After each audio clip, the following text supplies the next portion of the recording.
Hello, friends, and welcome to the Exams Made Simple. And we are back again with the Hindu Indian Express and PIB news analysis for the date of 21st of October 2025. Normally अगर आप लोग घरों में हिंदू का wait कर रहे हैं the Hindu newspaper का, तो आज वो नहीं आएगा क्योंकि प्रिंट नहीं होता है। प्लस ई एडिशन डिजिटल एडिशन भी नहीं आता है। तो मैंने क्या किया कि पूरे इन तीनों वेबसाइट्स के जितने भी इंपॉर्टेंट न्यूज आर्टिकल्स थे वो निकाल लिए हैं और उनको एक जगह समराइज कर लिया है। प्लस बहुत ही प्यारा न्यूज़पेपर है, मतलब आज का न्यूज़पेपर आपको इतनी चीजें सिखाएगा जो हो सकता है बहुत दिनों से अभी आपको नहीं मिल रहा हो। कंटेंट अच्छा, जो प्रीलिम्स स्पेसिफिक कंटेंट है वो बहुत सारा आज आपको मिलेगा। आई होप आप लोग को हमारा कंटेंट पसंद आ रहा होगा। Please do like the video, do share it among your friends as well, और कमेंट जरूर करा करें जो भी अच्छा बुरा आपको लगता है। तो please right about our channel also. तो सबसे पहले स्टार्ट करते हैं प्रीलिम्स के क्वेश्चंस के हिसाब से, जैसे हम हमेशा हमारी वो रहती है, प्रोसेस रहती है। प्रीलिम्स के पहले क्वेश्चन प्रैक्टिस के लिए पहला सवाल है, विच one of the following statement about the Sangam literature in ancient south India is correct, है ना। तो संगम लिटरेचर के रिगार्डिंग कौन सा स्टेटमेंट करेक्ट है? पहला स्टेटमेंट है the Sangam period as divide of any reference of material culture. दूसरा है social classification of varna was known to the Sangam poets. Sangam poems have no reference of warrior ethic. Sangam literature refers to magical forces as irrational. तो आपको बताना है कि कौन सा इसमें स्टेटमेंट सही है। The correct answer for this मैं आपको बता देता हूँ, लेकिन आप लोग इससे पहले अटेम्प्ट कर लीजिएगा। The correct answer for this is B, the social classification of varna was known to the Sangam poets. Question number 2 पे आते हैं, Yoga Vashishtha was translated into Persian by Nizamuddin Panipati during the reign of. आपको बताना है किसके रीन में निजामुद्दीन पानीपति द्वारा योग वशिष्ठ को ट्रांसलेट किया गया था। अच्छा, योग वशिष्ठ एक्चुअली क्या है कि इसको महारामायण बोलते हैं, ठीक है ना। तो it was translated during the reign of Akbar. याद रखिएगा, the correct answer is A Akbar. Actually में निजामुद्दीन पानीपति जो थे वो अकबर के मीर बख्शी थे, है ना। तो he was having the post of Mir Bakhshi, याद रखिएगा। क्वेश्चन नंबर 3 पे आते हैं, which one of the following ancient town is well known for its elaborate system of water harvesting and management by building a series of dams and channelizing water into connected reservoir. बहुत ही आसान सवाल है, इसका जवाब आप लोग दे सकते हैं। हड़प्पा मोहनजोदड़ो के बारे में जब भी हम पढ़ते हैं तो ये वाटर हार्वेस्टिंग सिस्टम एक जगह का बहुत फेमस पढ़ते हैं। तो आपको बताना है करेक्ट आंसर कौन सा है। कमेंट सेक्शन में सभी लोग, है ना, जो सीरियस एस्पिरेंट्स हैं एटलीस्ट, वो तो जरूर आंसर करिएगा। स्टार्ट करते हैं। सबसे पहले आज के एनालिसिस में पहली न्यूज देखते हैं एक रिपोर्ट के बारे में, जो कि है global burden of disease report. तो global burden of disease report पहली चीज तो कौन निकालता है, ये आपको याद रखना है। इसको पब्लिश करता है Lancet. Lancet is the publisher of this report, और ये लॉन्च की गई थी अभी रिसेंटली वर्ल्ड हेल्थ समिट में, जो कि कहां पर हुई थी? Berlin. World health summit in Berlin, वहां पे लैंसेट ने ये निकाली। और लैंसेट के अकॉर्डिंग इस बार रिपोर्ट के कुछ मेन पॉइंट्स जो है वो क्या है कि नॉन कम्युनिकेबल डिसीज जो है they account for nearly 2/3 of the world's total mortality and morbidity. World की जो टोटल मोर्टेलिटी चल रही है, मतलब जो मरने वाले लोग हैं सब, उनमें से 2/3, 2/3 जो लोग मर रहे हैं वो मर रहे हैं because of the non communicable diseases. And इनमें से भी लीडिंग जो नॉन कम्युनिकेबल डिसीजेस हैं वो है ischaemic heart disease, stroke and diabetes. मतलब कि जो स्कीमिया होता है हार्ट में, आपकी जो ब्लड कैरिंग वेसल्स हैं, उनमें जब चोक हो जाती हैं तो ब्लड को कैरी नहीं कर पाती, पंपिंग नहीं कर पाती, इसलिए जो heart attack, cardiac arrest, ischemia, ये सारी चीजें क्रिएट होती हैं। Stroke and diabetes, diabetes is third one, है ना। तो leading diseases are these. India की अगर हम बात करें तो cause of death are shifting from infectious diseases to the non communicable diseases. Bharat में भी यही हो रहा है कि इन्फेक्शियस डिसीज से नॉन कम्युनिकेबल डिसीज की तरफ शिफ्ट हो रहा है, जो एक देखने में आया है। इसके अलावा chronic obstructive pulmonary disorder was the second leading cause of death in India in 2023। तो chronic obstructive pulmonary disorder, COPD जिसको हम बोलते हैं, COPD, chronic obstructive pulmonary disorder, मतलब lungs related obstruction जब उसमें होता है तो because of that, that is the second leading cause of death non communicable diseases के बाद। ठीक है, I hope you got clarity regarding that as well। Question जो सेकंड न्यूज है वो है WMO की ग्रीन हाउस गैस बुलेटिन। तो ये भी एक इंपॉर्टेंट रिपोर्ट है, इसको भी याद रखिएगा। तो इससे पहले सॉरी, यहाँ पे हाँ शायद ये बताना मैं भूल गया वर्ल्ड हेल्थ समिट के बारे में। तो वर्ल्ड हेल्थ समिट 2025 जो है ये 12 से 14 अक्टूबर के बीच में बर्लिन में हुआ था, ठीक है ना। एंड इस बार की जो थीम थी वो थी taking responsibility for health in a fragmenting world. Taking responsibility for health in a fragmenting world, याद रखिएगा। WHS यानी कि वर्ल्ड हेल्थ समिट जो है उसका फाउंडेशन 2009 में हुआ था। तब उस समय 300th एनिवर्सरी थी बर्लिन चैरिटी की, है ना। बर्लिन चैरिटी की 300th एनिवर्सरी में हुआ था इसका फाउंडेशन 2009 में। एंड ये सारी चीजें आपको पता होनी चाहिए। डब्ल्यूएमओ की दूसरी रिपोर्ट के बारे में बता दूं, WMO green house gas bulletin, ये वर्ल्ड मीटरोलॉजिकल ऑर्गेनाइजेशन की एक रिपोर्ट है जिसको हम बोलते हैं ग्रीन हाउस गैस बुलेटिन। ये एनुअल पब्लिकेशन है, और इस बार के एनुअल पब्लिकेशन में जो आया है वह है कार्बन डाइऑक्साइड के इंक्रीज के बारे में, कि इसका कंसंट्रेशन बढ़ गया है, रिकॉर्ड हाई है। 2024 जो था, it is also the warmest year ever recorded, with the global average temperature being 1.55 degree centigrade higher than the pre industrial level. तो अगर हम प्री इंडस्ट्रियल रेवोल्यूशन के टेम्परेचर की कंपैरिजन में देखें तो टेम्परेचर 1.55 डिग्री सेंटीग्रेड बढ़ चुका है। 2024 जो था वो वार्मेस्ट ईयर रिकॉर्ड हुआ है। तीसरी जो रिपोर्ट है वो है स्टेट माइनिंग रेडीनेस इंडेक्स। तो याद रखिएगा, स्टेट माइनिंग रेडीनेस इंडेक्स के बारे में, ये रिलीज किया है मिनिस्ट्री ऑफ माइंस ने। मिनिस्ट्री ऑफ माइंस इंडिया की जो है उसने रिलीज किया है state mining readiness index, and इसमें स्टेट्स की रैंकिंग भी निकाली गई है, जिसमें कि ये पता चलेगा कि mining sector basically reforms state level में कहाँ कहाँ लिए जा सकते हैं ना। पहले तो आपको पता होना चाहिए ना कि माइंस कहाँ कहाँ है, मिनरल्स में कौन से स्टेट आगे हैं कौन से पीछे हैं, तब तो आप उनके लिए स्टेप्स ले पाओगे। तो स्टेट्स को इसमें क्या किया गया है मैं आपको बता देता हूँ। जो स्टेट माइनिंग रेडीनेस इंडेक्स है उसमें स्टेट्स को कैटेगराइज कर दिया गया है based on their mineral wealth. Mineral wealth के बेसिस पे स्टेट्स को कैटेगराइज कर दिया गया है। तीन कैटेगरी हैं, category A, category B and category C. Category A states जो हैं वो मिनरल रिच स्टेट्स हैं, जिसमें टॉप 3 रैंक्ड स्टेट्स में मध्य प्रदेश, राजस्थान एंड गुजरात आता है। कैटेगरी बी स्टेट्स जो हैं वो मॉडरेट रिसोर्सेज के स्टेट्स हैं, जिसमें गोवा, उत्तर प्रदेश, असम ये आते हैं। स्टेट कैटेगरी 3 जो है वो आपके states with limited mineral resources हैं, जैसे Punjab, Uttarakhand, Tripura. They have obtained the top 3 ranks. ये टॉप 3 रैंक्स है ना, ऐसा नहीं कि इतने ही है, टॉप 3 टॉप 3 टॉप 3 आपको बता रहा हूँ, ठीक है ना। तो ये आपको याद रखना है, कैटेगरी ए में मिनरल रिच में टॉप 3 है मध्य प्रदेश, राजस्थान, गुजरात। कैटेगरी बी जहाँ पे मॉडरेट रिसोर्सेज है उसमें गोवा, उत्तर प्रदेश एंड असम है। And category 3 state C states जो है जहाँ पे लिमिटेड मिनरल रिसोर्सेज, उसमें पंजाब, उत्तराखंड और त्रिपुरा आ गए, ठीक है ना। तो पर्पज आपको पता है, पहले तो आपको बेंचमार्क करना पड़ेगा स्टेट के परफॉर्मेंस को, हेल्दी कंपटीशन इंकरेज करना पड़ेगा, है ना। और माइनिंग रिफॉर्म्स के लिए स्टेट लेवल पे भी तभी वो इनिशिएटिव ले सकते हैं जब उनको पता हो कि उनकी मिनरल वेल्थ है कितनी। तो एक इंपॉर्टेंट चीज है। आगे मूव करते हैं, अगला जो टॉपिक है वो है वी राइज इनिशिएटिव। अब वी राइज इनिशिएटिव क्या है, फुल फॉर्म पहले समझ लो इसका। इसका है women entrepreneurs re imagining inclusive and sustainable enterprises. क्या है, women entrepreneurs re imagining inclusive and sustainable enterprises. ये लॉन्च किया गया है as a joint initiative of NITI Aayog women entrepreneurship platform, NITI Aayog के वुमेन एंटरप्रेन्योरशिप प्लेटफॉर्म के द्वारा, तथा एक जो प्राइवेट कंपनी है डीपी वर्ल्ड। डीपी वर्ल्ड आपको पता होना चाहिए, 2019 का जो वर्ल्ड कप था, 2023 का जो वर्ल्ड कप था, सॉरी, अभी उसका भी मतलब कहना चाहिए वो क्या बोलते हैं उसको, स्पॉन्सर था, है ना। काफी चीजों का स्पॉन्सर आजकल क्रिकेट में डीपी वर्ल्ड है, स्पेशली जो यूएई और इन सब जगहों पे हो रहे हैं कंपटीशन। तो वी राइज का फुल फॉर्म है women entrepreneurship entrepreneurs re imagining inclusive and sustainable enterprises. और ये जॉइंट इनिशिएटिव है नीति आयोग के वुमेन एंटरप्रेन्योरशिप प्लेटफॉर्म और डीपी वर्ल्ड का, ठीक है, याद रखिएगा।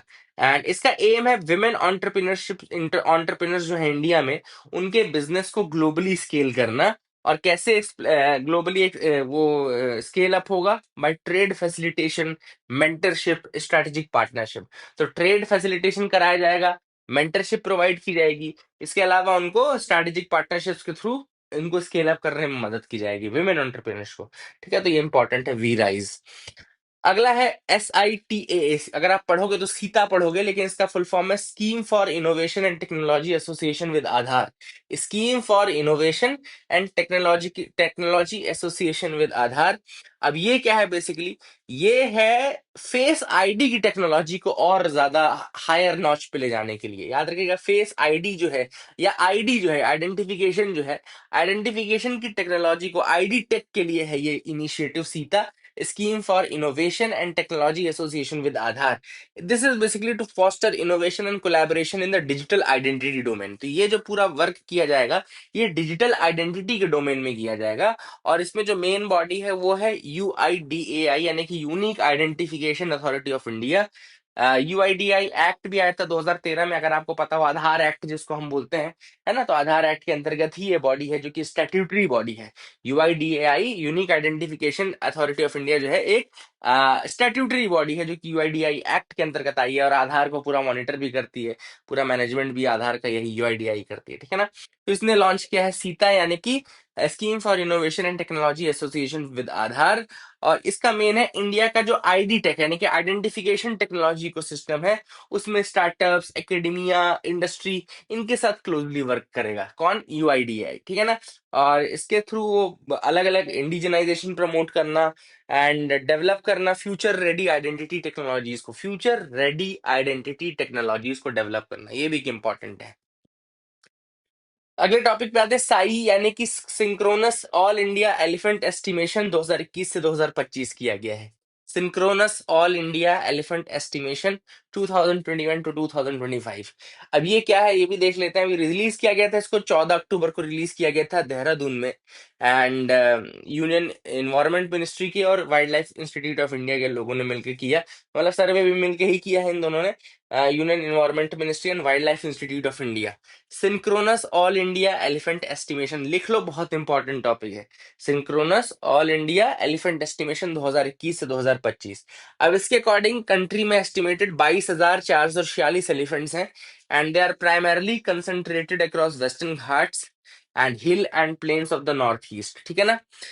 मेजर स्टेट्स में अगर हम देखें तो Karnataka has the high largest number of elephant population, है ना, याद रखिएगा।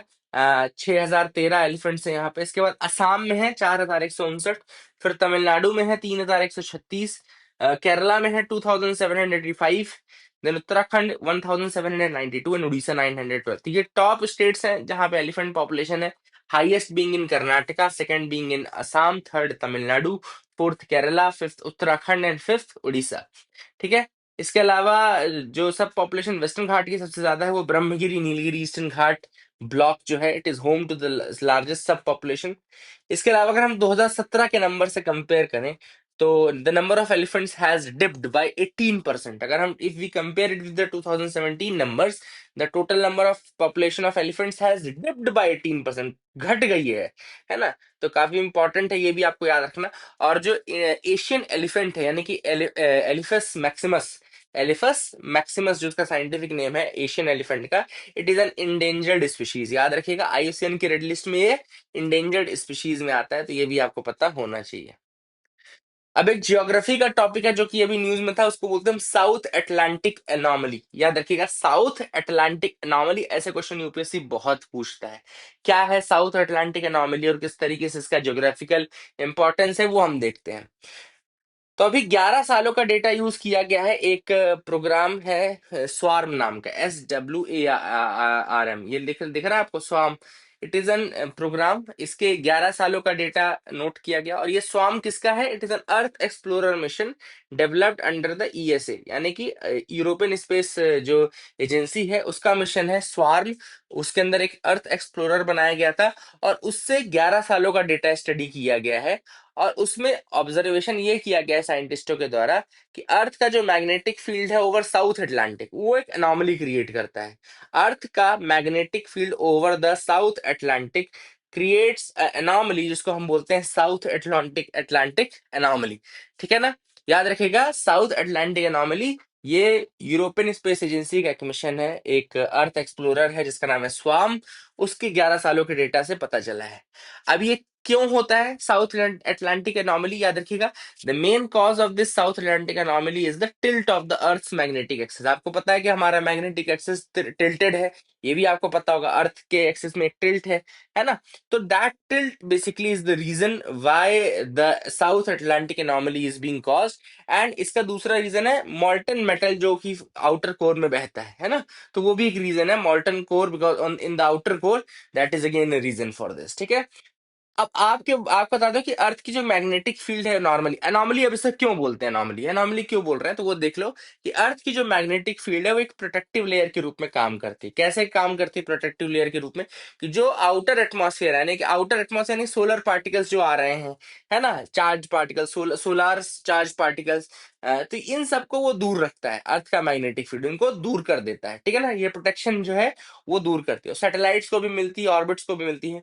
लेकिन जो साउथ अटलांटिक एनॉमली है, जो साउथ अटलांटिक एनॉमली है, इसके कारण ये पार्टिकल जो है थोड़ा क्लोज आते हैं, ठीक है ना। They dip closer to the surface then they suppose to, then they are suppose to, मतलब जितना उनको आना चाहिए उससे ज्यादा क्लोज ला देता है ये साउथ अटलांटिक एनॉमली उन पार्टिकल्स को, है ना, जो आउटर एटमॉस्फेयर के पार्टिकल्स हैं, है ना, तो इस कारण से इसको एनॉमली कहा जाता है।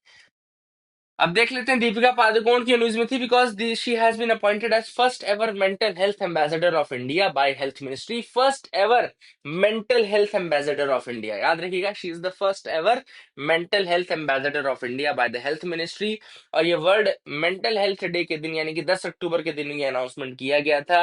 And world federation for mental health basically एक ग्लोबल मेंटल हेल्थ ग्रुप है जहां पे 150 कंट्रीज से ज्यादा मेंबर्स हैं। इन्होंने ही इनिशिएट किया था वर्ल्ड मेंटल हेल्थ डे 10 अक्टूबर को, ठीक है, world federation for mental health. इसके अलावा सोनाली घोष के बारे में बता दूं, Sonali Ghosh is the director of Kaziranga national park and tiger reserve and she has become the first Indian to receive the prestigious WCPA Kenton Miller award.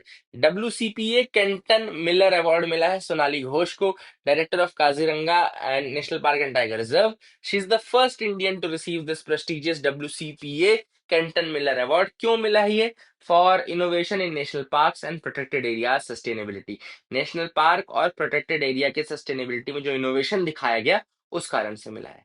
तो अगर हम आज की न्यूज को थोड़ा समराइज करें तो सोनाली घोष के WCPA कैंटन मिलर अवार्ड के बारे में हमने जाना, Deepika Padukone first ever mental health ambassador of India है उनके बारे में जाना, साउथ अटलांटिक एनोमली के बारे में जाना, स्वाम जो अर्थ एक्सप्लोरर है by the European space agency उसके बारे में जाना, Asian elephant Elephas maximus and synchronous all India elephant estimation के बारे में जाना, सीता यानी कि scheme for innovation and technology association with Aadhaar के बारे में जाना, वी राइज इनिशिएटिव के बारे में जाना, स्टेट माइनिंग रेडीनेस इंडेक्स और उसमें जो 3 कैटेगरीज हैं उनके बारे में जाना, वर्ल्ड हेल्थ समिट और WMO को ग्रीन हाउस गैस बुलेटिन के बारे में जाना and global burden of diseases के बारे में जाना। तो I hope you got clarity, काफी कुछ सीखने को मिला होगा आपको।